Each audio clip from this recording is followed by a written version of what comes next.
嗨，大家好！上周介绍了苹果 iOS 14新的5个听力小功能，今天要来详细聊聊这次震撼听力科技业的 AirPods Pro 2大新功能：空间音效以及耳机调节。哇！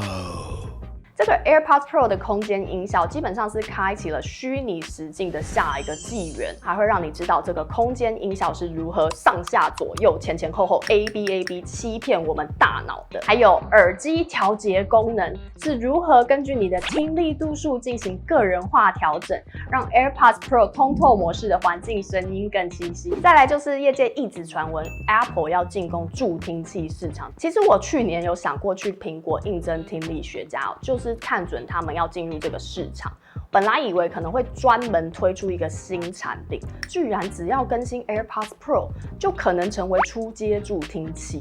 想知道他们是怎么做到的吗？ Let's go！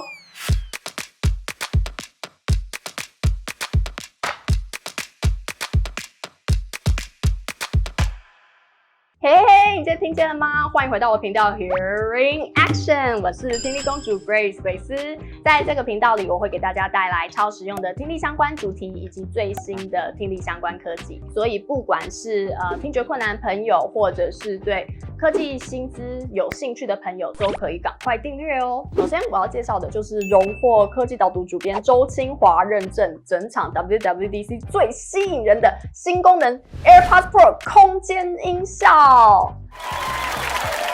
就告诉你们，这几年间耳机黑科技会大爆发，没在跟你开玩笑吧？连全台湾最厉害的商业科技分析电子报科技导读都在关注的这个 Spatial Audio 呢，它就是模拟环绕音响的功能哦，让你戴上耳机就可以进入播放器的世界。那目前很多人都说这种声音模拟很像电影院的那种体验，当你跟着主角一起进到房间里，比如说看鬼片，然后身后可能会传来一些声音，毛毛的。那这个功能啊，不管是对于之后电玩、3D 电影、虚拟实境和扩充实境应用上，都有无可限量的发展。那其实环绕音响的出现已经很早嘛，但苹果就厉害在它只用这2个这么小的喇叭，就能搭配视觉空间，制造出上下左右前后的声效。这个参数的运算实在让我难以想象，感觉需要很厉害的声学数学家才有办法设计出这么精密的计算。这边简单跟大家科普一下，我们人的大脑是如何利用2个耳朵来判断声音是从哪里来的。首先有2个条件决定了这种空间感，分别是时间差和大小声差。当声音从右边来时，声音会先到达我们的右边耳朵，再到我们的左边耳朵，所以右边的声音是比较快又比较大声的。大脑就会利用这个些微的差异，感知到声音的来源方向。接着呢，根据这种声音在我们耳壳跟肩膀和头的相对位置，它是会形成一个频率差异哦，在大脑里就建构出一个像这样子的彩色声波图般的音场感知。所以同样一个玻璃杯打破，根据它不同发散的方向声音哦，它抵达我们2边耳朵的差异都会形成一个特殊的3D 声形图。运用类似的原理来运算，就可以做出只需要2个声源的虚拟空间音效。这个领域里大有学问，简直可以开一集直接专题介绍了。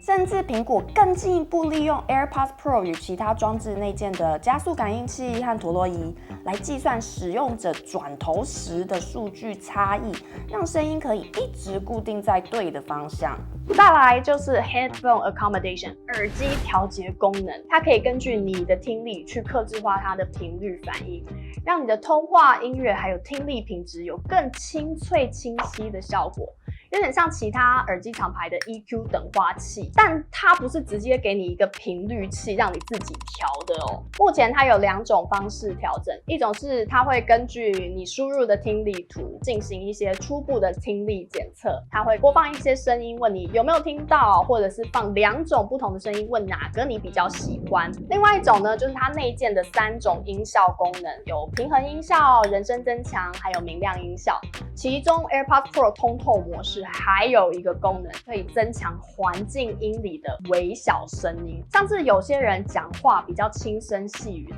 它就可以应用这个增强功能，让声音放大，甚至在它的声音功能中还有一个降低耳机过大声音的选项。这基本上就是一种我们助听器声音压缩的原理。因为一般有听力问题的人，可能一开始就是听不到比较小声的讲话声跟环境音，但是呢，太大声的声音又因为耳朵细胞受损，有些人对大声的耐受度就会变差，所以一般助听器都会有小声放大、大声限制的功能。所以，如果是轻度听力损失的朋友 ，AirPods Pro 加上 iOS 14可以成为你的初阶沟通好帮手哦。就算是一般追求声音细节的发烧友，应该也可以从这个功能里受益哦。在 Reddit 上面有人分享说，他试过这个耳机调节功能，在一些歌里听到的是他从来没听过的声音细节，真是太酷了。你也想知道这么酷的功能还能怎么玩吗？期待 iOS 14的上线，赶快一起来探索吧！嘿嘿，你今天听见喽，欢迎按赞、订阅、加分享，也欢迎追踪我们的脸书跟 IG。天力公主每周都会更新，我们下周见。搭配视觉空间，制造出上下左右，是个打雷。如果正巧你是雨有没有那么大？通常我们在多方通话时，这个是垃圾车吗？要等垃圾车过。